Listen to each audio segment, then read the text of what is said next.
Matiari solar energy project energy department government of Sindh तरफा मटियारी ज़िले में सोलर तकसीम घर घर की तकरीब NRSP तरफा गवर्नमेंट गर्ल्स डिग्री कॉलेज में मुनक़द थी। तकरीब में मेहमान ख़ास सिंध हुकूमत तर्जुमान MP मटियारी मखदूम फ़खर जमा शिरकत कई। उते PP ज़िले सदर मटियारी पीर सैयद अमीर अली शाह हाशमी, जनरल सेक्रेटरी सैयद फजल Habib Shah, deputy commissioner Mohammad Yusuf Sheikh, energy department जो ऑफिसर काजी महफूज अली शिरकत करे।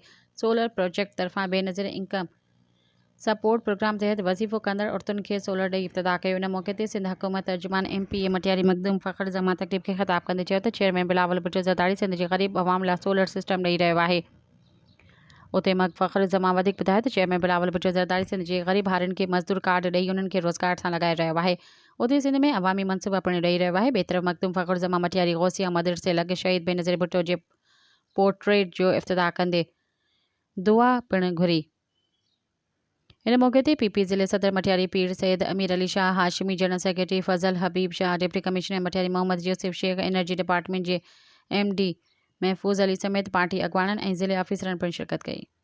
सब्सक्राइब कयो अवामी न्यूज़ HD खे ऐं ताज़ा तरीन ख़बरुनि लाइ ॾिसंदा रहो अवामी न्यूज़ HD।